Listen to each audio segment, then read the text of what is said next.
this KT, big homie KT.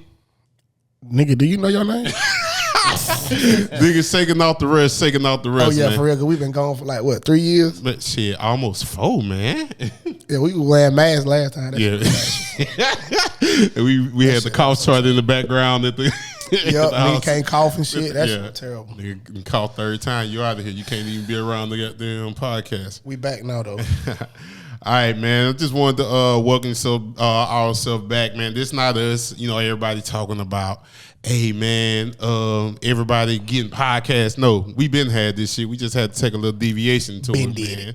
So, like my boy, what Jay Prince said at the beginning of that Bun B, say every time I thought I knew it all, something new came up, and they introduced Drake.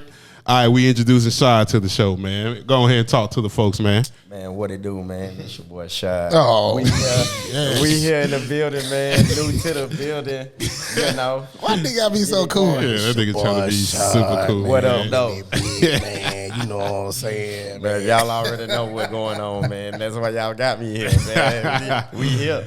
Hey, man, it's all love, fam. We glad to have you, man. We used to have Tony as the revolving in and out, though. Tony got a little bit too big for, not physically too big for his britches, but yeah, definitely not big.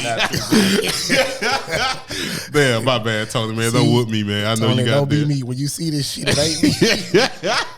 Tony gonna score your ass up, but hey, man, shout out to go with my dunks if I was. Yeah, man, and Black Rockstar, all that shit, man.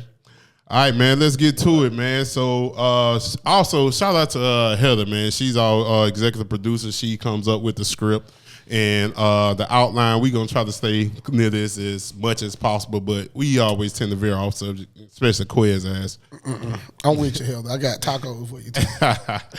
All right, man. So, the first episode is entitled Your Circle and Your Success. So, a lot of things have been transpiring in local media that's a reflection of real life, that people making a lot of bad choices of who they hang with, and they don't realize the impact of who you hang with can determine what's going on with your life. So, so that's what we want to just talk about. Just get some aspects and perspectives from all of us on, you know, what your circle mean to you, how you utilize that circle, and maybe give tips to other people to improve their circle. All right. So, all right. Heather want me to start this off. Why she want me to start this shit off? Hey, man, get it popping. You the Good big luck homie. with all that Goodness shit. gracious. Yeah. All right, man. I'm glad I can't read. Nigga, you got to print this shit out to read it. that shit long ass. Yeah. All right, man. So this podcast dives into the importance of building your strong social foundations as young adults and thriving careers. All right, so today we here to break it down for you. You are who you hang with. You either one of the birds are getting used by the birds, as the old people say. So, Quez, what is the social circle foundation for you? How do you even consider who you hang around with your moves? I really don't, and then I do. Right. I'm motivated by my friends. That's a good thing.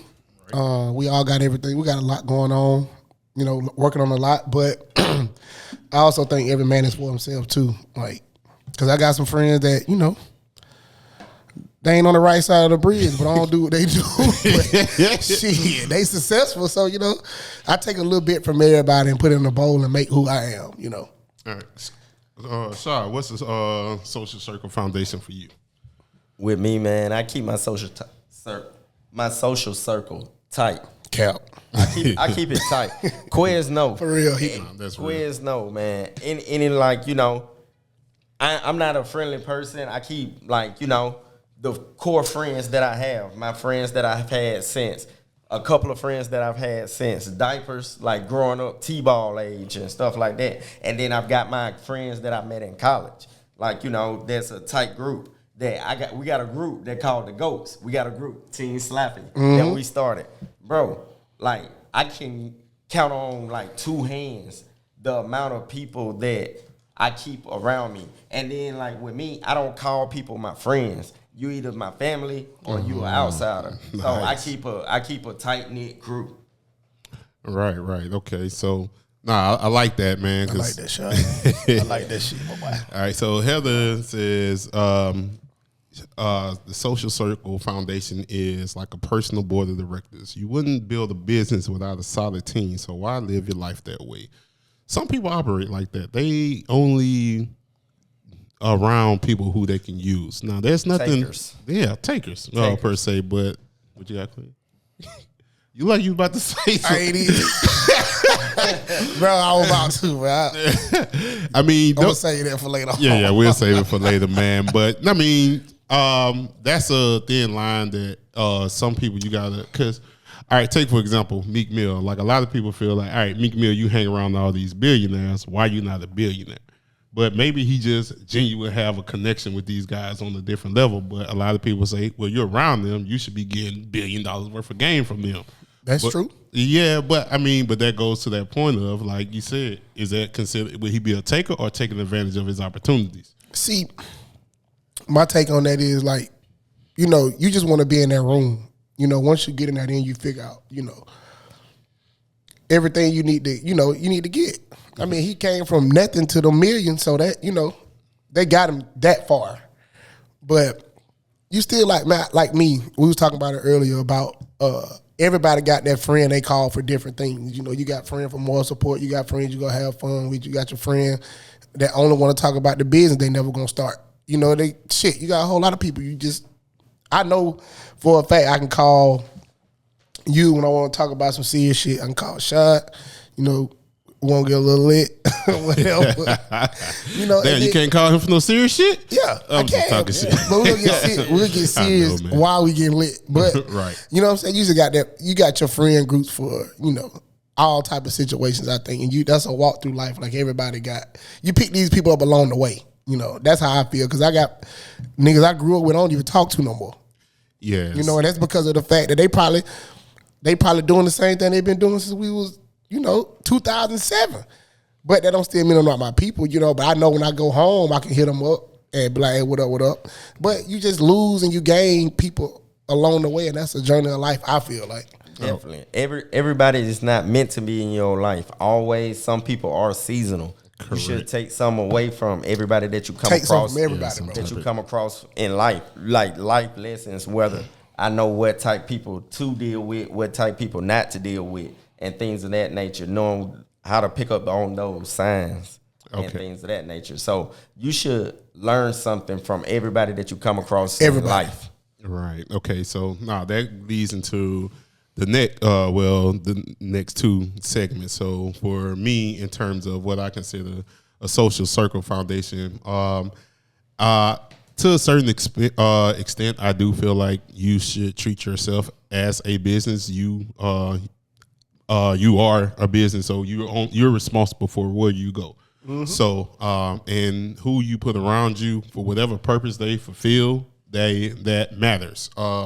But for me, the foundation for me with a social circle, and them using the word social, is people who keep you close to your principles. Like, even if there's a gain to be had with somebody that's outside of your outside that you need. What? Okay. Why y'all hiding it? Like, they're not gonna see you forward when you put it on top of the table. Hey, calm down. That makes absolutely no sense. We talking about. See, that's what I be talking about. My social. What we reading about? Social friend group. But they be snitching, bro. You trying to get me? Hey, y'all know I don't drink no more. So all right, man. So, all right. So this is engagement time. So, I'd like for each one of us to give a personal story, if y'all don't mind, about where you maybe had to overcome some type of, or have some type of triumph, and you depended on your social circle. It could have been from a standpoint of whichever type of friend on whichever level that you choose. But if you didn't have that social foundation, it would have made that situation a lot harder. Do you, Shad, you want to start that one off? Thank God. Shit, I was over here thinking of a lie, but yeah, nah, this a true situation for me, and I'm gonna tell you, I know the exact date and everything when this situation happened. It was March 5th, 2016. Same night Bankroll Fresh got killed. We were in Atlanta in a spot turned up with one of my partners. We went to the city. My partner, dope boy, trap. That's what he do. Finna get that nigga locked up. No, I ain't mention no names, say nothing, none of that. None of that. He true to it. That's what he do. What it sounds at? What is Man, you don't even know how to get to the sounds. Keep it a buck. That's what he do. So, boom. The driver was sick. He needed so we went to Atlanta to pick up the drop. I was like, bro, wait a minute. Hold on, hold on. Damn. You talking about Big Meech? Oh, if you is, he out now. Listen. I mean, this whole situation is documented, everything that went down, everything, bro. But, whoop the whoop, long story short, we went to the A, went to pick up the whatever we were going to pick up. The candy. Got there with the plug.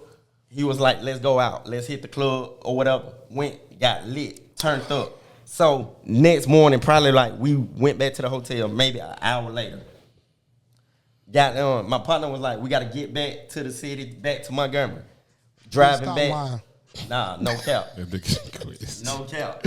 So we driving back. At that point, we lit. We 10 bottles up in the club. It's like 10 of us in the club. Yeah. You know. I know what you're talking about. Yeah. Bro, my partner's drunk. Boom. We get pulled over, stop. Long story short, search the car, all the work in the car. Me and my boy get hit with trafficking. I had just graduated college, just got a job into my career. Boom. Mm-hmm. We get locked up, everything like that. I'm like, I'm finna lose everything. Everything finna go down the drain. You can't have none of that on your record in the profession that I was in, working in the news business. Okay. So, long story short, we go. My partner told me, bro, I got you. You straight, everything like this. We get in court, boom. He take all, hey, Your Honor, me and my co-defendant, he have nothing to do with this, XYZ, everything was in the car. He take everything, knowing, giving, bro, this what I signed up for. This what I was doing. You just decided to come with me to look out for me as your brother and things of that nature. Hey, I made the choice to drive back in the state that we were in, but I'm not going to let you fall for no situation like this. And so that's a situation of just, it's not always about the things that you do professionally and the things, it's how you are morally and who you are as a person that, like, you know, that you can have that connection with. You can have your right-hand man and y'all walk two completely different walks of life. And that's one of the things that it's not always about whether this person is a legal person, this person do things illegally. It's just about what's your moral compass and how you, that's the main thing that I look for in a person. Do you have an actual moral compass? Well, I'm glad I went in that car. Y'all have to be locked the fuck up. I'll tell you. But no, we all going. But I mean, no, that's real though. I mean, there's somebody of that life that knew you one of that life, and you got several people be out here like, hey man, nah, ain't no everybody just talk, no, be quiet, and everybody just walk away, and we'll just figure out. And you done put all this money into lawyers and all that stuff. When, like you said, that man know this is my life that I chose to live. My friend ain't a part of that, so I'm not even going to succumb him to these circumstances, and I'm going to stand on what's mine. And obviously, you know, you knew that was somebody who would do that in that type of situation because, you know, I'm a good judge of character, seem like you is too. Like, you know who not to be around that's going to put you in some of those situations. Put you in some shit, yeah. For sure. Exactly. We all got them people. If you want to get some shit, you know who to call. Yeah, but at the end of the day, I knew what I had signed up for too. So I was looking for whatever came with it at that point when we was in that situation. But my partner was in that situation like how they used to be in the old days. The dope boys used to look out for the boys that's going to the league. Hey, don't get him no dope or none of that. He going to the league. Like nowadays, everybody, they don't look like that. Ain't no real OGs out here in the world no more. Yeah. I'm an OG. I'm gonna hold this shit down. Nah, that's real, man. Appreciate that story. Sorry, man. Quiz, you thought of a lie yet, or you want me to go ahead, man? Hey, I got a real story, man. Hey, I got a real story for my real nigga that's my friend. Bitch, stop lying. I swear I ain't capping. I use your own shit on you, man. Hey, look, you can't use me on me. But nah, for real though. Get the fuck out of here. Yeah. Hey, but look, shout out to my brother. I'm gonna send it to him so he can hear it. But look, this is real quick and sweet. pulled up to my crib, sat me down, and said, "Hey, you ain't ready for this life. You ain't about that life. Stay in school, nigga, and graduate and get a job." No, lo and behold, fucking 15, 16 years later, that boy saved my life. And that's all I'm gonna say. He know who he is, and I know who he is, and we gonna leave it at that. I'm on the podcast right now. I'm gonna make sure my nigga hear this. Hey, I'm riding for him till the wheels fall off, but saved my life. You know, you young. Yeah, Trying to get personable. Yeah, trying to get some fast money real quick. That shit ain't good for you. You know that Jeezy was out around that time when we were young. Yeah, and hell, I thought I was slick puller. Shit. Slick P. Yeah, but hey, no cap. You know, like, so you know niggas, you know like how I go. I ain't gonna touch. I'm gonna get the young niggas to go out here and do everything, man. That nigga came to my house, sat me down in the living room, nigga, for like 3 hours, nigga. We talked, we laughed and cried all in 2 hours, nigga. That shit was so emotional. But that might be the realest conversation I ever had in my life. And that nigga said, "This is not what you not about that at all." And goddamn it, he was right, and he's still right. I am not about that shit. So, Quiz, man, you just touched on the point, man, that like you said, 15 years ago, you can't see the future. But I won't say this very clearly. He saw the future. No, I mean, even though he saw the future, I want everybody to know every decision you make, no matter how big or small, you gotta live with that shit. You gotta live with it. Yeah, we just were talking about that. I'm about that. Whatever decisions you make, you gotta be ready to live with the consequences because they're gonna follow you. So nobody is smarter than like life itself, man. No matter how much you think. So whatever decisions you make, no matter how big or small or the circumstance you think that got you back in the wall, there's consequences for every action. Everything got consequence, bro. Good or bad. It's good consequences too now. Yeah, I mean for sure, but that's something I want to impress upon like young people, man. That like I'm trying to think. Not too many people just sat me down to tell me that like every decision you make is gonna follow you for the rest of your life. Like what the old folks say, you know right from wrong. Yeah. I mean, they said in those terms, but you don't understand that till like like years. You don't understand it till you did wrong. Exactly, till you did wrong. I'm like, damn, if I would have just. But nah, I'm telling you, like, listen. Every decision you make, if you thinking about doing some illegal or whatever you trying to do, you got to live with the consequences that's gonna happen. Man. And now these days, bro, that shit ain't coming like the next day, nigga. That shit, you at home with your family, y'all chilling. You got to knock on the door. Yeah. Your ass finna go to prison. That's following you down the road. For some shit you did when you was a kid. Yeah, not even that. Just like even drugs you decide to put in your body, like you're putting yourself at risk. Drinking alcohol, like whatever decision you make, there's a consequence. What you say on social media. What you say on social media, whatever you do, you are accountable for all of your actions. All of them. Yeah. So that was a serious part of the show. Now I'm about to turn this shit off. Nah. But nah, like, that's real. Like, look, any life lessons anybody can teach you, I don't care if they're older or younger than you, listen. Like, please listen to that because don't think you smarter than it can never happen to me. Listen, yes, it can. I can talk a kid that tell me, you know, whatever it is, he tell me, I'm gonna take it. I might not, you know, all the way take it in, but I'm gonna listen and remember that shit because everybody teach you a lesson. Every day, anybody you encounter with, they teach you a lesson, whether you know it or not. They teach you a lesson. What they say, even the broker's clock is right 2 times a day. 2 times a day, that motherfucker right. A train can get a steak every now and then. You know that, did you? Mm-hmm. Bro, you crazy, man. Shout out to Juliet. They be throwing them good steaks away at night. I'm going to slide on you, Jamie, and be back there in the back. All right, man. So for me, man, I got my situation where I didn't realize my circle and the dependency I needed on them. Oh shit, man! I was young. I was about 28, thinking I had life figured out. I had a pretty good job in my career, and I'm like, all right, I'm doing good. I'm doing well.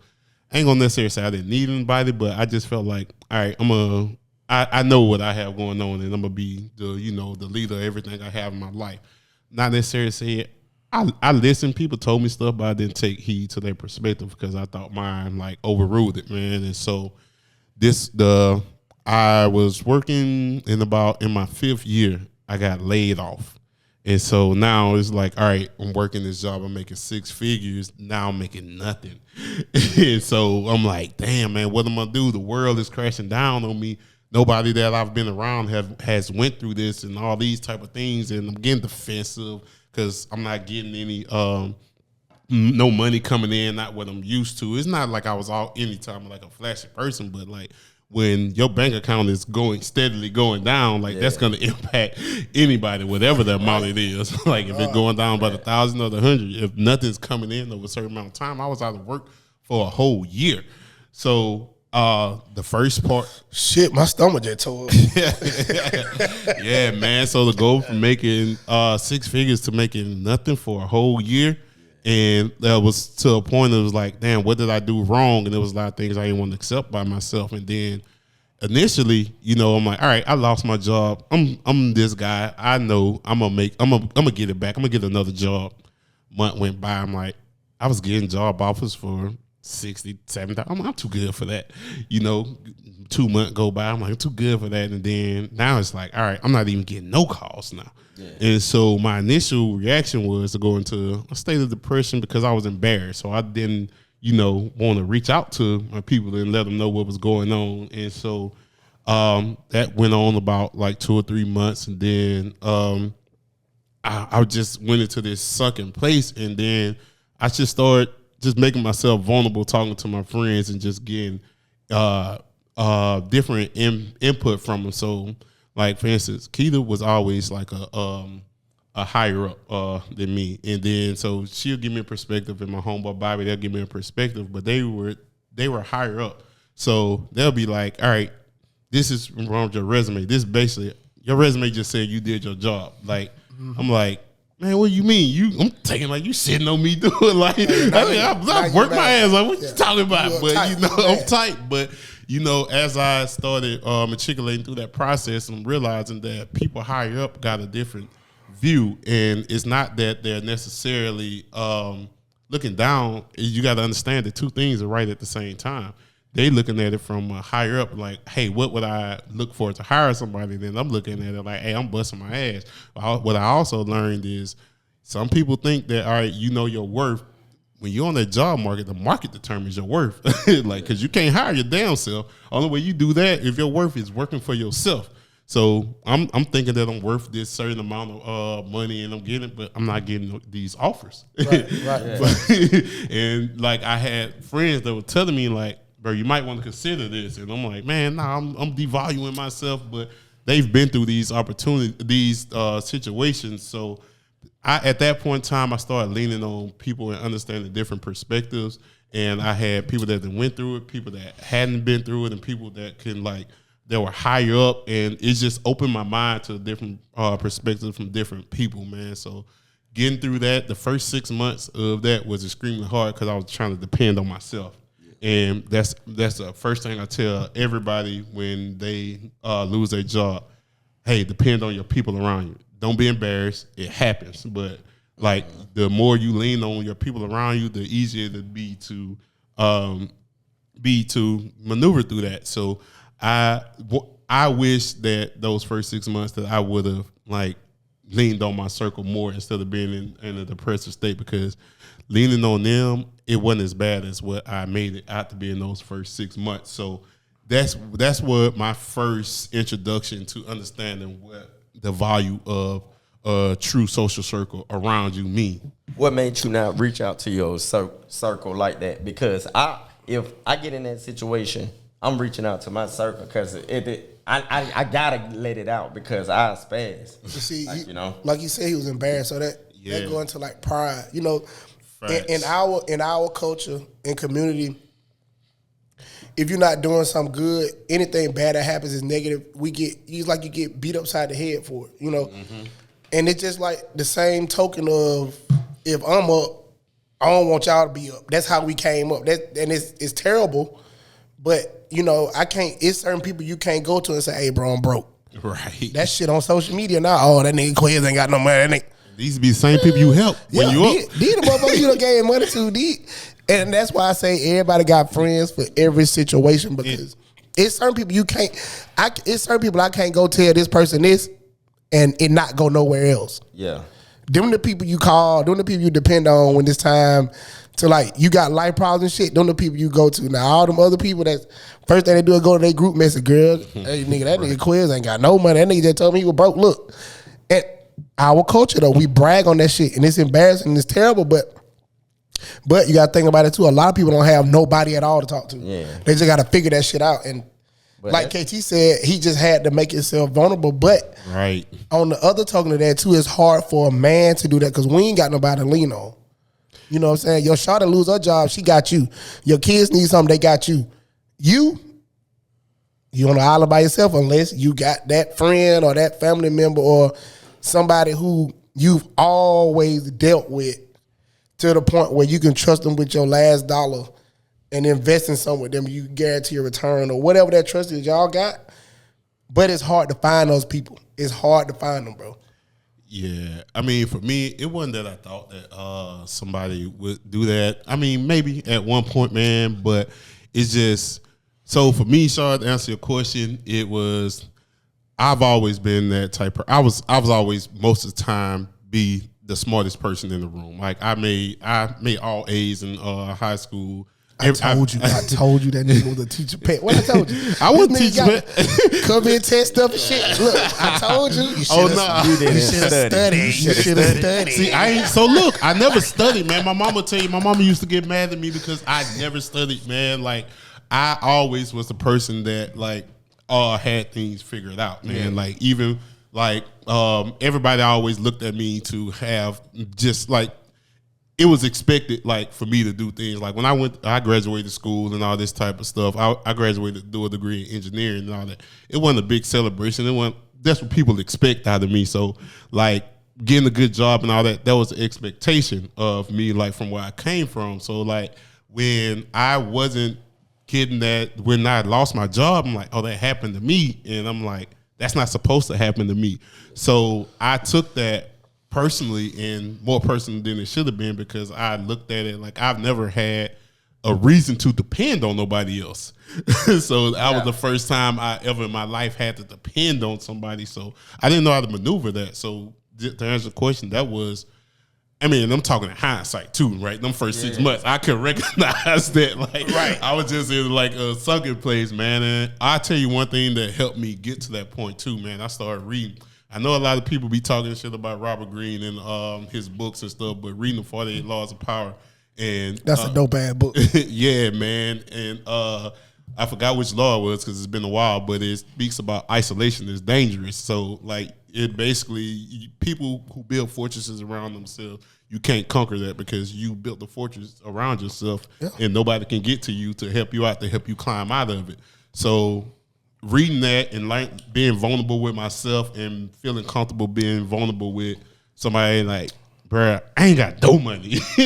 Like, and then, like, it's not like I was asking them for something, because, I mean, I was driving Uber, bro. Like, I was doing anything it was to, like, get money. So it wasn't about that, but it was like, you need that emotional support for, and you gotta have it. Yeah, so that was my first time ever in my life having to be vulnerable to somebody else. So that was the reason why I didn't reach out. You don't know how important it is somebody just pat you on the back, right? Or fucking text you and say, hey, I hope you have a good day today. Bro, that shit, like, if you down like that, nigga, that shit like, damn, they thought of me today. Yeah. Because at that point, bro, you feel like everybody against you, and they really not. They really not. Just, you, like you said, you done built that force around yourself, and you just on this island by yourself trying to figure everything out. And again, that's a cultural thing, though. And especially as a black man, bro, that's what the pride, like, bro, you gotta be real, like, I'm talking about to the bottom, and you still won't reach out to nobody. You still won't say nothing. You still go smile and dap niggas up. You still gonna be happy. But, like, when you get home, the walls caving in on you again, bro. So I think it's very important to have people like, and I tell all my friends, somebody I just met, whatever, bro, hey, call me. Right. Like, ASAP. You want to talk about anything. And I ain't gonna give you shit. I'm gonna give you a whole 5 clap, bro. That shit, but please edit that. It's definitely gonna get edited out, man. I thought she was about to shout. Yeah. All right. So Oh, she quit. God damn, we done lost. Hey, I feel like we on Breakfast Club. We done lost one. Angela Yee just quit. Boy, y'all got some names on y'all. Hey. Look at Yee. Yee gone. Damn, we done lost Yee. All right, man. All right, moving on to the next segment, man. The title of this segment is the Thank types God. of people you need. Boy, you stupid. Silly is the word, man. Yeah, man. Give me them sodas, my boy. Title of this next segment is types of people you need in your circle, man. So, Shad, man, break down. I mean, I know it sounds like you don't necessarily classify the people in your circle, but people just naturally fall in line of how they are. You know, it ain't like you intentionally put them in those spaces, but that's the type of relationship that you grew in there. So, what type of people are in your circle? I mean, I got a variety of people in my circle. Like, you know, like I mentioned, it's based off a moral compass for me. Like, you know, everybody, like, you know, have different personalities. None of my, like, core friend groups are the same. Like, you know, we got a lot of similarities, this, that, or the other, but we completely different in a sense. None of us, like, you know, I got homeboys that's accountants. I got homeboys that work in factories and mills. I got homeboys that trap it out, like you say, like, you know. Right. I got homeboys that's gonna turn up, and all my homeboys and who's my family don't necessarily come up a little close to the mic. All my family, like, you know, necessarily don't have to be affiliated with each other, like, you know, but anybody that I've ever brought around each other, like, you know, they all click because there are those certain core principles, those moral values that instill that they like, okay, I can rock with bro. Like Quiz right here is Quiz and one of my closest partners. At one point, they ain't know each other like that or whatever, given the situation or whatever. But coming around, I put them around each other and everything. Dang, I rock with bro cool, and everything like that. You know, they didn't know they would rock with each other and everything like that. But I like to say, because of I keep that moral, people with good morals around me. Overall, like, you know, you can leave your wallet right here, and none of my partners will steal from you. Right. None of my partners will steal from you. Like, you know, even if they don't know you or met you to this day, I'm a good judge of character when it comes around people. So, like, you know, you may do things professionally and this, that, or the other, but as far as the core values and the morals, I keep a good moral people around me. Those the type of people I keep around me. Nah, man, that's real. I think you said something that's very fundamental, because I think what I hear a lot is people say, oh, I can't have certain friend groups around the other friend groups. I'm like, why not? That seems like a hectic thing to have to balance. I don't want, if all my friends were the same, bro, then we'll be bland, bro. That's a great blob, bro. Right. I want diversity around me. I don't like just one type diversity. Big word.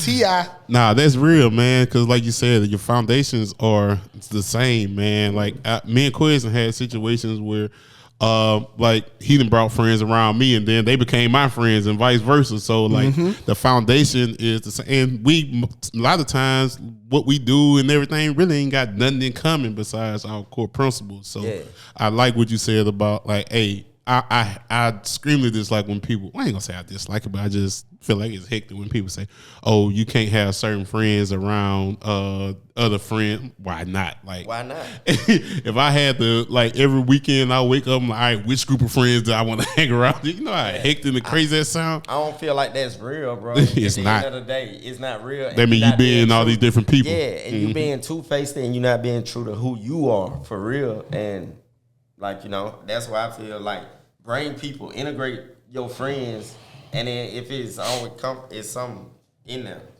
Right. All my friends hang around each other, man. It's not like, oh, I'm finna go out and like, oh, Quez cop, I can't pick up the phone because he hang. Nah, he gonna pull up like all my friends, or if they can't hang around my other group of friends, then you can't hang around me. Like, that's just what it is, man. But see, that coming to the good judge of character. Like, I know I can. Man, we was in Dallas last week. Right. And I met somebody that I probably met a million times but never been introduced to this person. And then we kicked it in Houston this weekend, just the other night. Right. He was here. Yeah. And that just go to show you, but you got, you know what I'm saying? Like, you got to look at it like with Shad. I ride with all his homeboys pretty much like family to me because, bro, we've been introduced at different times in our life, but we hang out and kick it and like be cool. But that's a judge of character for the person that you really deal with. So like, I know KT people, we all gonna be cool. Right. Ain't nobody, no problem. But you got that one homeboy that be like, oh my God. Because he come with these niggas. Yeah. Hey, watch it. Quez friendly, man. Bro, yeah. I don't meet always associate with all people Quez bro, bring around, I don't meet bro. strangers, bro. Like I'm an only child, so I always had to have friends. I would have probably been in prison now for killing somebody. So I always had hella friends, bro. So like, if I could walk out here right now and just doubt somebody up, we probably, hey man, let's go get a drink real quick. Shit, we kick it. Yeah. But I mean, I ain't gonna lie, hey, come on to the crib, let's play the game. Yeah, but, that's real. But See, Quez like Tor, my brother. Yeah. Bro, me and Tor the same person. Y'all don't meet no strangers. We the bro. same person. Right. Y'all don't. And I get that. I respect that. But I can't always get down with it. But I ain't gonna be like, oh, bro. I ain't gonna call you bro. Well, Drake says only been 6 months. Now you call a big bro. Nah, I ain't doing that. Yeah, big bro. Yeah, no, it's definitely levels to it, man. Like Quez, man, you know how many Quez met, man? How y'all met? Bruh, fucking In the Kroger, bro. In the grocery store. In the grocery store. Both our buggies empty. And he ain't got nothing. Two idiots in two idiots in Kroger. In Kroger. In Kroger, bro. I had never met him a day in my life, man. I had just got off work and I had an Auburn shirt on. And we were walking, like you said, man. I'm the type of person, before you get to it, that's why I'm so glad, because back then, that was before they had the apps where you can go and they tell you exactly where the stuff is that you're looking at. Yeah. So bro, that's crazy. You talking about back in the day, like that shit was about what, 4 years ago? No, that was 2017, bro. Oh, damn. What you talking about? That's a long time ago. Shit, the whole world done changed itself. That's what I'm saying, bro. Like, yeah, everything. Yeah, so I'm walking around the circles, probably past what I needed like about 10 times. Oh God, Quez doing the same thing, looking stupid. So he was like, I had an Auburn shirt on. He like, man, you went to Auburn? Like, oh yeah, me too. So we just getting to chop it up, man. Like, give him a number or whatever. And so, man, me and him, we'll talk, we'll meet each other out, man. And then one day we was about to get ready to go out. And like to the point of like you like certain you like I meet everybody, but everybody can't just come to the crib. Me and him had hung with each other for like 6 months. Yeah. And he hit me up like, hey man, shit, you mind come pick me up? I was like, all right, shit, yeah, I'll come pick you up. He shot me the address. I put in my GPS. I'm like, damn, the dot didn't move. This nigga stayed right across the street from me. And I've been hanging out with this man for right across the street, bro. And then it's crazy because we all got mutual friends that are tight and we never met. Yep. And so we had friends come in town, like they come in town for Quez. One of them stayed the night at my house, the other stayed the night at your house. Like we all know each other. We all know each other. That's crazy. That shit that crazy, man. But nah, he just ended up turning to like my brother. But yeah, Quez don't meet no strangers, man. Yeah, all right, fuck it. I ain't bringing nobody else around y'all. That shit over with. Y'all ain't gonna meet nobody else. Niggas always talking shit. Yeah. Can I say shit? Yeah. Nigga, you done said a lot of words. You talking about? I'm pissed off. I mean, so for me, man, with the types of people in my circle, like I said, the basic foundation and principles are we all the same. But I do have different people in the group that I depend on for like different things. So, I have somebody that's, that I'm going to call. There's certain people that I call like, all right, they're going to keep it real with me because I have a lot of the people that's, not a lot, but a decent amount of people that's around me that always look up to me as a decision maker. So I know when it's certain things I can't come to them for because they come to me for.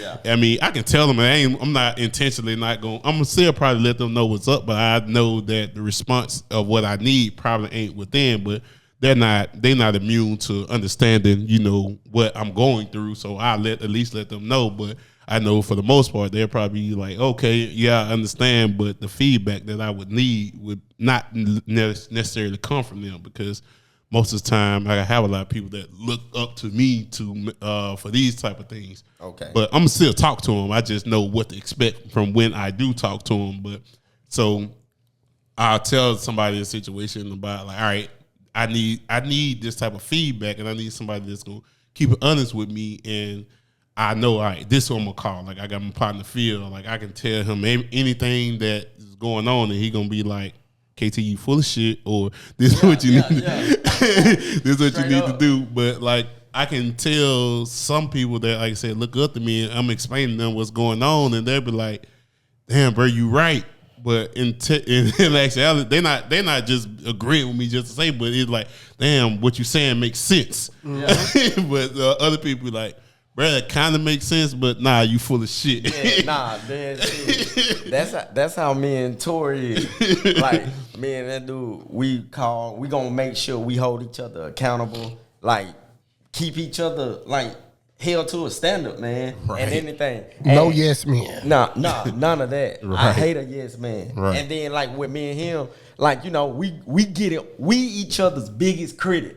Like, you can be as clean as you gonna be. Like, I'm on your ass, boy. I'm on your ass. But that's him. Like, right. We on each other's ass, especially when we messing up. So it's like with him, if me and Tor, we used to go like 2 weeks without talking to each other because me and him talked every single day. Right. And we went like 2 weeks and we just so happened to look up like, I ain't talk to that nigga Tor. That nigga, he down there in Troy messing up. Let me call that fucker. He down there. Or I'm messing up. And that's what it is. Cause bro, I ain't trying to hear what that nigga got to say, bro. He on my ass. It be that one. I ain't trying to hear what you gotta say. But what he telling me is real though. But that's just the relationship that me and him had built. And what it was, like, that's my real deal brother.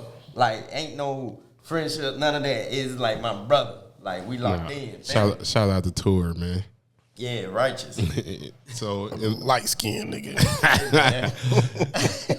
Then another type of friends that I got, and family members regardless, like I said, all these people intermingle. So I'm just saying that the type of people they are just naturally, right? So I have certain people, some people say that you can't hang with people that don't really have a lot of ambition per se. I think if you want a different ambition for a person, that's different from them not having ambition for themselves. Like I have some friends that, they're content with what they're doing and they don't impact other people's life. So I love people that are super content with life. Like they don't have the same aspirations and motivation that I do. Like, oh, I don't have to have a lot of money, or I don't have to have the fancy car, the big house, or whatever. But they content with life, and they not bringing nobody else down around them or nothing like that. I just like to just listen to them talk because they have such an interesting perspective on life. They know how to thoroughly enjoy life as it is. So that's me. You gotta enjoy this shit, I'm having fun every day. Enjoy life with no ambition.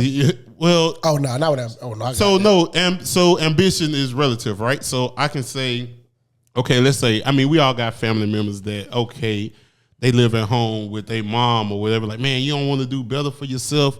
Yeah. But so I had a family member that like he still lived at home with his mom, but he fished. That's what he do. Yeah. Went to the pier every night. Don't leave that pier until that bucket is full. Come home every morning, sell fish to all the people around the neighborhood. He do that every day. Yeah. He don't bother nobody. He ain't asking nobody for nothing. His mama want him at the house just as much as he want him at the house. Right. So like, but used to go home and I'm like, a lot of people are like, oh man, that's low ambition or whatever. But I'm like, sometimes I go home like, Man, I want to go fishing, man. I want to hit cuz. Like, I know he there. If I just sit out there, like I can just talk to him. All my real life problems don't even matter in this space right here. Yeah. Like, because he ain't got nothing to deal with that. He just going to listen to me and just tell me just like some profound shit just from a lower level that and he just like happy as he happy. He happy. Now that pun drop, he fucked up. Yeah, right. Hey man, we on the bay, man. That pun ain't never. If that goddamn Mobile Bay drive, we got bigger problems. Y'all Mobile. Shout out to Port City, man. Yeah, shout out to the Port City, man. The whole time of Mardi Gras murder. Yeah, man. That's what I mean. Like. About the ambition, man. Like his ambition is, man, he happy. He's at peace when he's fishing. He want to fish every day, all day. He pay his bills. Like I said, he ain't, if he wanted to, he can be out on his own with the mama. He stay with the mama. But see, bro, we don't have like. We be having like real life problems, right? Like, bro, you give me a fucking bucket and tell me go fishing, nigga, I'll be like, man, fuck that. I gotta pay my rent, $2,500. I got shit to do. Yeah, man, but it's good to have that escape from people, man. You need it. Like, I ain't gonna lie, that's why I love going back to the country. Yeah, man. You go back to the country, bro. You see all these niggas so happy, bro. I'm talking about, bro. I have a ball doing nothing. Right, the ball doing nothing. You gonna go drink some beers. You gonna eat your favorite restaurant, that chicken and shit. You go, bro. Going back home is just like. But you only can do that for you can't stay there about 2 days. Though. Yeah, right. It's an escape. It's an escape. I gotta get the fuck out and get back to the H. Yeah, it's an escape, man. Right. It's an escape from your real life problems. And like low ambition is okay if it's like you don't bring other people down with you. Like you're at peace with where you at and you handling your business and you not up here. Like if I tell you something like, oh man, you just complain. No, man. Like, bro, but you know it's crazy, bro. Like everybody don't want to be a millionaire. Everybody don't want to have a lot of money. Like, bro, if my bill's $1,000 a month and I make $1,500, bro, you got people that's happy with that. But you can't pull up and tell them, oh, you ain't doing shit. You ain't blah blah. That ain't what they want to do. Yeah, man. And you have, and that's another thing in our culture, bro. You got everybody want to bring you down if you ain't doing what they want to do. Like, yeah. And I had to learn that too, man, because I had like some partners that I'm like, man, you ain't reaching your potential, man. You ain't reaching your potential. Yeah, they might reach it later. They might reach it later, or like they're content where they at, and they're not bothering me. Like, it's not bringing me down. It's like I want better for them, but you gotta at a certain point you gotta accept that. That's all they gonna do. That's all they gonna do, and that's what they want. So you either got a choice: accept them for who they are. You got to, bro. Or because, get the hell out of their way. Right, because, bro, that's okay. It's you know okay. But, and like, you know, a lot of people might look at you or me or Sean and be like, hey, they could be doing so much more, but you feel like you at your peak, but you probably ain't. Right. You know what I'm saying? Like, but it just all goes back to, like, the people you surround yourself around. What we've been talking about this whole time we've been on this podcast, bro. Just, you know, your circle. Like, that's all it boils down to, man. Whatever you tolerate, they tolerate. You know, you got good friends, you got bad friends, you got people that's gonna love you for who you are, and you got people that gonna talk about you for whatever you do. Right. So, all right, moving on to the next segment. Hey, my live jumping right now. Yeah. All right, moving on to the next segment. Oh, they say they can't hear me. They can't hear you. Well, turn your damn volume on. Oh, my volume turned up. Wow, that's hey, my bad. crazy. Y'all missed hey, I sound smart on here too. Y'all missed all this shit. They going crazy on the live. Let me wave at some of y'all. All right, man, moving on to the next segment, man. So it says navigating relationships in different regions and lifestyles. But I want to focus more so on the lifestyle because, of course, it's something you touched on earlier is like you want to be in these certain rooms and if you got the ambition to be somewhere else and then you're around people and a lot of people have to understand what you willing to give up or what you willing to do to be in these circles. So like, how do you navigate people that not necessarily have your same principles, but they have they're where you're trying to be, but basically in other words, if they weren't where they at, you probably wouldn't even have any communication with them. Like just being honest with it. And oh, she got some more. Yeah. Right. But how do you navigate that, man? Because I mean, I think for all of us, we're basically in careers that I've been blessed later on as I've been in my career to get mentors in there that I can hang with outside of work, but that hadn't always been the case, right? So how do you navigate that to build relationships and maintain these relationships with people with where you're trying to go that maybe not on your same principle? You have to come back to me on that one, Judge. I mean, when it comes down to that, I mean, building professional relationships and things of that nature,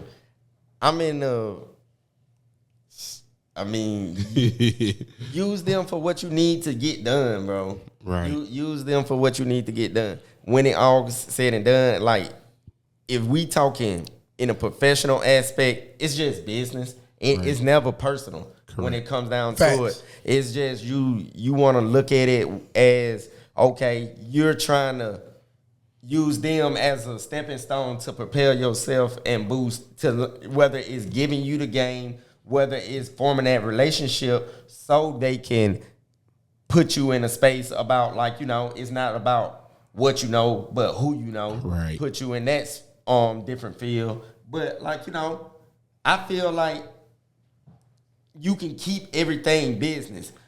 When it comes down to it, business and personal, it's a defined line. Right. When it comes down to it. When you get the blurred lines, that's when problems start. You know, you understand, like, okay, your business agenda here and lay out that. That's why I say when it comes down to that. Yeah, so that's something that I struggle with navigating because it's hard for me to fake it. Like, and that's just the nature of the game sometimes, man. And like going through after being laid off, man, and going through the corporate world and the corporate structure, like I've developed another interest for anybody because, like I said, that's when it comes down to it. Like, if you in corporate America, don't have trust in that company. Don't put trust in them. So at the end of the day, you playing a role. You playing the game how you play it to benefit you because they not gonna care about you in the long run. So you don't have to be fully genuine in that space when dealing in the corporate America and in professional field. Like, you definitely stay true to your core values. You don't go with something that put yourself outside of something that you wouldn't normally do that jeopardizes, like, you know, your values. But you have to, I guess, play a certain role. You play that role or whatever. Like, you know. Yeah, so all right, so I 100% agree with you, man. And honestly, that's how I attacked the front end of my career. But on the back end, man, like I think I set out in that with that mindset of like in the corporate space. But I went on the whole thing, like, man. So before I used to have dreads in college. I got my hair cut to start working in corporate America and all this type of stuff. I went that way, just faking it and all this type of thing. But after I got laid off, man, and started back reacclimating myself into corporate America, I was just like, man, you know what? Fuck that. Yeah, like, I feel that. You know, I'm like, if me doing everything the quote unquote right way still led to that shit, I was like, I'm gonna go down on my own terms, man. So I is the battery dead on it. So What's that? We still record? Yeah. it's recording. Oh, you can hear me? Yeah. Yes, nigga. Oh, we good. That has nothing. That's what I just told you. I need some chill. See, I did it in reverse. Okay. I grew my hair when I got in corporate America. Right. Okay. Because I'm like, y'all, I don't want you to define me. Like, my pops always told, because I used to keep my hair in the rich homie. In the rich homie curve. Shout out. R.I.P. Rich homie, man. So, like, you know, my pops used to be like, cut your hair, get you a low cut Caesar, this, that, or the other. I'm like, you know, that don't define me and things of that nature. I know what I do, and I'm good at what I do. So, like, I want to grow my hair, so that's what I'm gonna do, and everything like that. I'm about to grow my shit. Should. Yeah, man. So I just use the hair as one of the aspects of it, but I like, you know, I used to try to talk probably my etiquette. You know, I'm from Alabama, man. Everybody, man, y'all country and all that. So you gotta try to focus on my words and my articulation. I already got this deep ass voice, man, but after a while, I was just like, man, you know what? Fuck it, man. Bitch, stop lying. Nah, this me. So, man, in my next job, man, I came into it and I started being naturally myself, and I mean, I'm naturally myself, but I got rid of that, that code switching thing. Yeah. I go to work like this, bro. Like what I have on and who I talk to, and man, I started developing like some real relationships with people that's in these higher seats, and I've gotten so far off of just forging genuine relationships with these people, man. I got VPs as my friends that I'm texting, watching college football. We talking about football and all these type of things, man. And that's just me, right? Just forging these relationships, and I haven't coveted ones that I'm like, man, I can't rock with you, cause so even though I could use you, I mean, it's just like, I don't care to use you because you're not me, and you don't accept me for me, man. And like I said, man, I got VP. So I had a friend that was in Mobile, and they were like, for the game Jackson State, they had the classic and all that. They're like, man, we got to solve this cell phone problem. Whatever, we ain't got no service. I'm like, oh, let me hit this VP up at AT&T. I'm like, hey, what's up? They like, what's going on, KT? I'm like, hey, we got this problem down here, man. Can you help me out?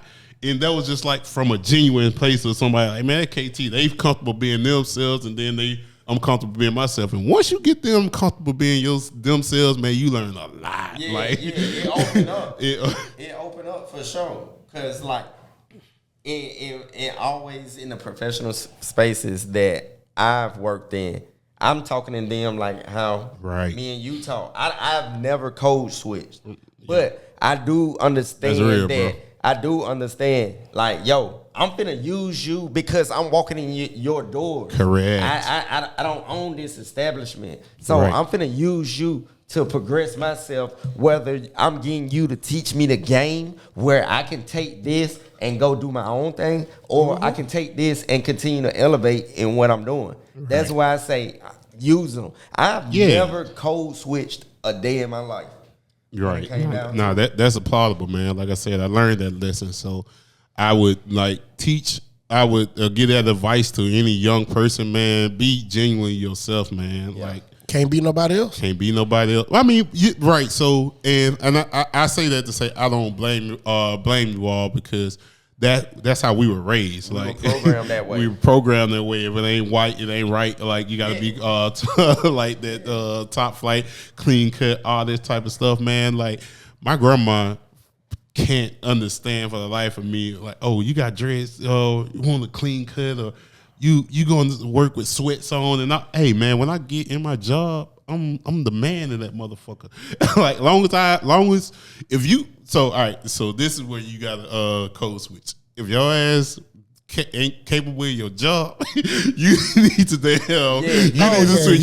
every fucking thing. You ain't doing what you supposed to do, or you ain't fine. You better do all that other shit. You gotta be fine. You gotta do all that. Yeah, you gotta do all that other shit. You ain't LeBron, your ass fine. Right. You gotta be LeBron. That's the exception. Like, if you ain't that motherfucker in your job and like fire and make yourself irreplaceable, you better do all that shit. But me, I'm like, shit, I know who I am and what I bring to this table. You gonna fuck with me because of who I am or who you not, but I am who I am. I like that. I like that.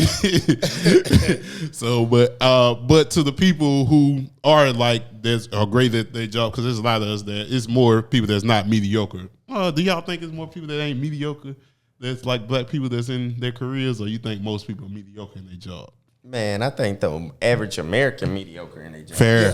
The average American. The average American definitely mediocre. The national, like, American-born person is mediocre at their job. I think so. All right, so that's fair. Yeah, so. I don't think that's a black or white thing or none of that. Yeah. That's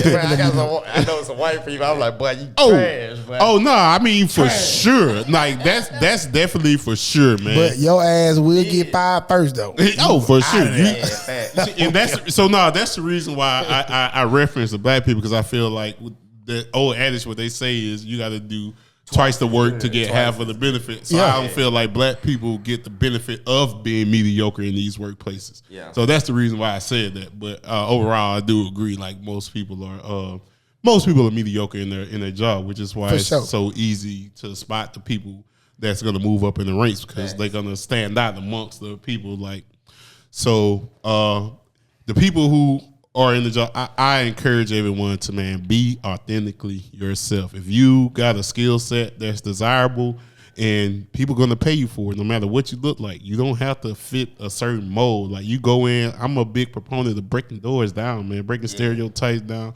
Go in there, go with your shit and be on your shit and be authentically you, man. Like I said, I got mentors and spaces and it depends on you. Like if they use me and I use them. We know what it is, but we still have that genuine relationship. And I've had points where they were like, hey man, KT, I hate to have to do this, but this is the nature of the business. I got to do this. Not necessarily let me go, but I'm finna ask you to do something I know you don't want to do. Mm-hmm. But like, they can give it to me in that aspect, in that way, instead of like being hand down. Like I'm just finna tell him what to do or whatever. But you're like, hey man, I don't want to have to do this, but I'm going to because I have to. Yeah.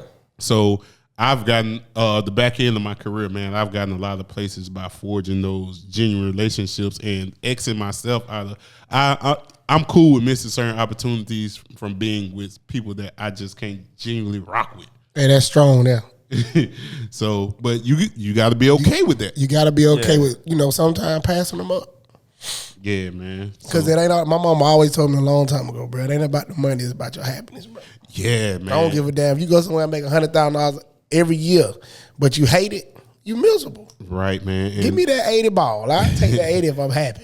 Yeah, man. That's where I'm at right now. I mean, I'm blessed to be in a position where I make a pretty okay for myself. Bro, your ass ride bikes and play games and slide on a slide at Google. But nah, man, real shit. I was offered a job that was a quite substantial amount of money, but I'm like, man, bro, I just had 6 months off of paternity leave, man.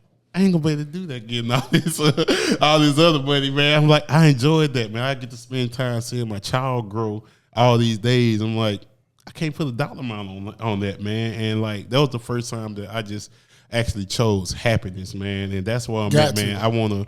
So I grew up with my great grandparents, and so my great grandparents died. Now my grandparents are getting older, and I'm realizing like, damn, growing up with your great grandparents, you get this false sense of reality, like your grandparents can't get old. Yeah. So now my grandparents are getting old. Like, yes, nigga, everybody old now. Yeah, everybody old now. I'm just like, we our parents. My great grandma didn't die till I graduated college. Your great grandma? My great grandma didn't die till I graduated college. Damn. So it's like now my grandma getting old and stuff. So I'm like, I want to spend time with my grandparents, and now my mom getting old, and like my nieces and nephews, they graduating high school. I'm like, I need to actually put more effort towards seeing them and stuff now. So I'm not chasing the money no more, like in my career right now. Like if I want to be able to figure out how I can maintain my same lifestyle, I don't have to have more money, but I want to be able to maintain my same lifestyle with half the amount of time. Yeah. That's my goal. Yeah. Like I want my time, man. Facts. That's I love my time. Time, that's something you can't get back. Bro. That's the most expensive thing in this world that you can't get back. It's time. Time, bro. All right, man. So we've been rocking for like an hour, man. This is a good start, man. We got any closing remarks and key takeaways you want to leave with the audience and the people, man? Keep them squares out your circle, man. keep them hey, you might need one, though. Nah, bro. I don't need no squares in my circle. And the square, man, a square can be a quote-unquote cool guy. That's Facts. a square, bro. That's a square, bro. If you don't meet he got square tendencies. Nah, it's just some fuck nigga shit that I don't get down with, bro. Yeah, it's square tendencies. Like, that's a square. He could be the most popular guy in the city, but he might just have square tendencies. Square tendencies, keep man. Those squares out your circle, man. But I think to go to the foundation of this, like when we telling people to beware of their surroundings in their circle, And a lot of people, like, they see what they got and they're going to attach themselves to them because they like, oh, this man got this and not aware of these square tendencies. And that's what's going to get you fucked up in the end, man. Yep. Yeah. Because you never want to look at somebody's life and say, damn, I wish I had what they had. Because you don't know what they did to get it. And you don't know what they're doing to keep it. So, more the story for me is, man, build your own goddamn empire, if you ask me. Because my kids gonna be straight. Whenever I do have them, they gonna be all right. We gonna be like, we building our own shit right now. Every day. Don't ever look at somebody else, oh man, that man got it. But he got it. Man, you don't know how long that shit gonna last. You don't know if it's good. Well, you don't know what you got to do. You don't know if it's bad. You don't know if you ain't gonna see that man after 6 months no more. I've been in Houston 8 years, and there's a lot of niggas I don't see no more. It's a revolving door. They go in and out, I don't see them no more. Exactly, man. So, but now a lot of people get caught into that, man. Like they attach themselves to what a person have, and like you said, they ignore those core tendencies. Like they be in their face, but like. Person like me, I feel like I'm a good judge of character, man. So when I see him, like, I don't even care about what you got. Like, bro, you just square. I don't want to be around. You're not saying I'm the realest nigga, but I don't want to be attached to that bullshit. Yeah, keep me away from it. Facts. Got any closing remarks, Quiz? No, I think I said my piece. My parlay ain't hit, so I'm hot. Oh yeah, man. Hey, man, I appreciate y'all for having me on the show, man, and bringing me onto the show. This finna be big, bro. We finna do big things here, like and then that. we're gonna make some big noise, bro. You do not have square tendencies. You do not have square tendencies, man. Hey, I was a little scared. I thought I'd kick you off the show for a second, but you turned that bitch up. Yeah, I was about to say, man, you're a nice Tony replacement. Tony forced himself onto the show. Actually, oh my god, but that nigga just showed up. Where the mic at? Where the mic at? You finna go. Hey man, shout out to Tony, man. We just talking shit, man. It's a height requirement to be on this show, nigga. Bro, you gotta quit talking shit, man. I told you I'm gonna get Tony. Shit. Tony gonna knock your ass out. Tony, my nigga, man. Shout out to my boy Tony, man. Black Rock Star, man. We got motherfucking gold mine dunks, man. We working, man. Yeah, man. We working, man. So, man, we look forward to joining y'all some more, man. We back in. Shit, holla.